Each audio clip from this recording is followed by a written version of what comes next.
Hello guys. पढ़ाई तो हम पूरे साल करते हैं, लेकिन एग्जाम कितना दूर है उस हिसाब से हमारा जो पढ़ाई का तरीका है वो हर बार बदलना चाहिए।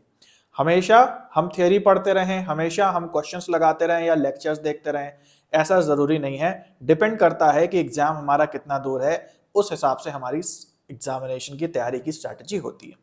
तो आज के इस वीडियो में हम लोग बात करेंगे कि भाई अब जब एग्जाम इतना करीब आ चुका है, महज आप कह लें कि 10 से 15 दिन बाकी हैं हमारे एग्जाम के लिए, काफी बच्चों के लिए तो उससे भी कम दिन बाकी हैं।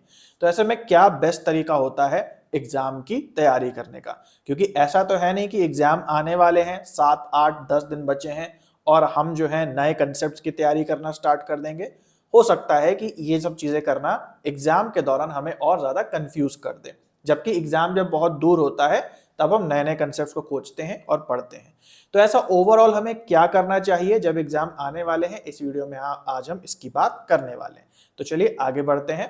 और इसके अलावा अगर आपने हमारा टेलीग्राम चैनल नहीं ज्वाइन करा है तो जरूर से ज्वाइन करें, जहां आपको फ्री में प्रीवियस ईयर क्वेश्चंस की टेस्ट सीरीज मिलती है लगाने के लिए दिन में 2 बार, और जो भी फ्री लेक्चर्स हैं वो यहाँ यूट्यूब चैनल पे मिलते हैं। तो यूट्यूब को सब्सक्राइब करेंगे, टेलीग्राम को ज्वाइन करेंगे तो पूरा कॉम्बिनेशन बन जाएगा। लेक्चर्स आपको यहाँ मिल जाएंगे और जो टेस्ट सीरीज है वो आपको टेलीग्राम पे मिल जाएगी। तो आइए आगे बढ़ते हैं और सबसे पहले हम लोग देखते हैं हमारा सबसे पहला पॉइंट, जो कि है do not touch new concept. भाई देखो, जब भी एग्जाम्स आपके आने वाले होते हैं आप ऑलरेडी नर्वस होते हैं, और ऑलरेडी जो आपने पढ़ा होता है आपको उस पर ज्यादा फोकस करना होता है, ताकि एटलीस्ट जिन चीजों को आपने अच्छे से कंठस्थ किया है, तैयार किया है, आप उसको एग्जाम में देकर के आए। अगर इस समय में आप नए कंसेप्ट्स को लेंगे तो आप और ज्यादा कंफ्यूज हो जाएंगे और आपके मन में ख्याल आने लगेंगे कि भाई मुझे तो कुछ आता ही नहीं है। तो इससे अच्छा है फिलहाल अभी नए कंसेप्ट्स को लेना बिल्कुल छोड़ दें।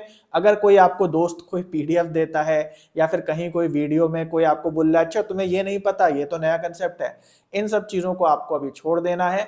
जो ऑलरेडी आता है अभी आपको उस पर फोकस करना है ना। इसीलिए क्या है कि आजकल बच्चे मुझे कह रहे हैं सर आपने रिसर्च एप्टीट्यूड नहीं पढ़ाया है, आपने लॉजिकल रीजनिंग नहीं पढ़ाया है, वो पढ़ा दो। मैं इसलिए अभी नहीं पढ़ा रहा हूं आप सबको, मैं क्योंकि मैं आप सबके कमेंट्स देखता हूं और सभी बच्चे कह रहे हैं रिसर्च एप्टीट्यूड पढ़ा दो। मैं इसीलिए नहीं पढ़ा रहा हूं क्योंकि भाई अभी टाइम कम है।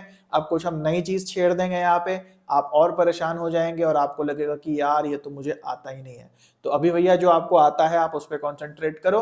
रिसर्च एप्टीट्यूड, लॉजिकल रीजनिंग, दो सिमिलर पीडीएफ, इन सबको अभी आपको इग्नोर करना है।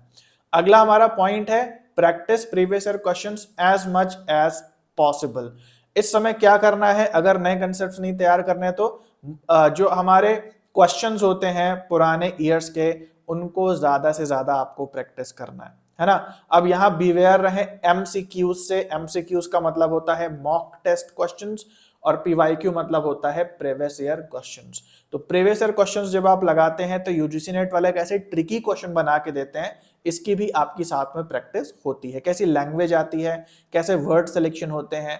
लेकिन जब आप एमसीक्यूज लगाते हैं तो आपकी ऐसी कोई भी प्रैक्टिस नहीं हो पाती। पता नहीं किसने क्वेश्चंस बनाए हैं, इजी क्वेश्चंस हैं, सही क्वेश्चंस हैं, आउट ऑफ सिलेबस क्वेश्चंस हैं, सिलेबस के अंदर क्वेश्चन है, का कोई आइडिया नहीं होता। बस आपके मन में एक झूठा सेटिस्फेक्शन एमसीक्यूज देते हैं कि हाँ भैया मैंने ये पेपर लगा लिया है तो मतलब मेरा हो जाएगा, लेकिन ऐसा नहीं होता है।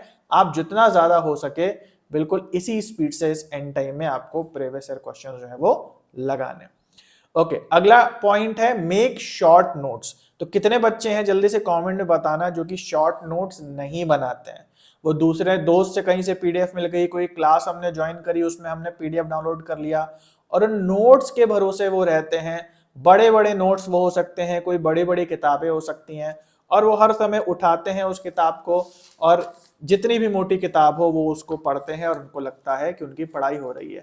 12-12 घंटे वो ऐसी किताबें पढ़ते रहते हैं और उनके मन में एक सेटिस्फेक्शन रहता है, झूठा सेटिस्फेक्शन रहता है कि देखो भैया हम तो पढ़ाई कर रहे हैं, अब जो होगा देखा जाएगा, अब लक के ऊपर है। लक वगैरह नहीं होता भाई, शॉर्ट नोट्स आपको बनाने होते हैं।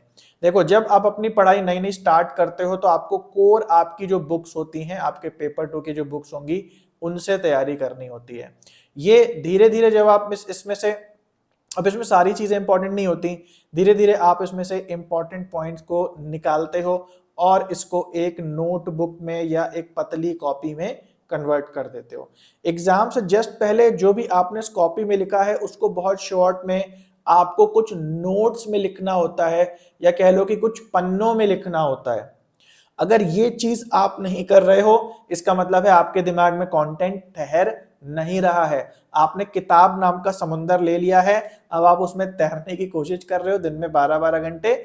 इसका पूरा स्ट्रक्चर क्या है वो आपके दिमाग में अभी फिक्स नहीं है। तो हर चीज को शॉर्ट नोट्स में बदलते जाओ। मोटी किताब को छोटी बुक में बदलो, छोटी नोटबुक को आप छोटे पेपर्स में बदलो, है ना। शॉर्टकट में याद करने की कोशिश करो, और हमेशा डिटेल्ड नोट्स को रेफर मत करो। अपने डिटेल्ड मोटी मोटी किताबों को हर समय लेकर के मत बैठ जाओ। तो इस समय तक, जब तक अब हमारे पेपर जो हैं कुछ ही दिनों में होने वाले हैं, मेक श्योर कि आपके ऐसे छोटे नोट्स आपके हाथ में तैयार हैं, जो कि आप डेली रिवाइज करते रहते हैं, डेली आप उन्हें देखते रहते हैं ना। इसलिए हमेशा आपको शॉर्ट नोट्स जो हैं वो बनाने। सो गाइस, आई होप कि आपको इन मेथड्स ने मदद की होगी, और इसी तरीके से अगर आप फॉलो करेंगे तो जीआरएफ आपका निश्चित हो जाएगा, नेट आपका निश्चित हो जाएगा, है ना। तो हमेशा दिमाग में एक स्ट्रक्चर रखो, ज्यादा डिस्ट्रैक्ट मत हो नए कंसेप्ट से, और प्रीवियस ईयर क्वेश्चंस की ज्यादा से ज्यादा प्रैक्टिस करते रहो। इसके अलावा हमारे जो ऐप और वेबसाइट है, जो कि Kumar education net CTET app है, इसको जरूर से डाउनलोड कर लो। यहाँ पे भी आपको फ्री सेक्शन वाइज क्वेश्चंस मिलते हैं, और इसके अलावा जो हमारा टेलीग्राम चैनल है उसको भी जरूर से ज्वाइन कर लो। वहां पे भी आपको प्रीवियस ईयर क्वेश्चंस जो हैं दिन में 2 बार मिल रहे हैं। जो इस चैनल का नाम है वही टेलीग्राम चैनल का भी नाम है, उससे सर्च करके जरूर से ज्वाइन कर लो। इसके अलावा कोई भी कंफ्यूजन हो, नहीं मिल रहा है आपको फ्री डेमो, क्वेश्चंस नहीं मिल रहे हैं, तो इस व्हाट्सएप नंबर पे भी आप जरूर से संपर्क कर सकते हैं। तो चलिए गाइस, आज के लिए इतना है, मिलते हैं अगले वीडियो में। तब तक के लिए सभी को बाय और टेक केयर।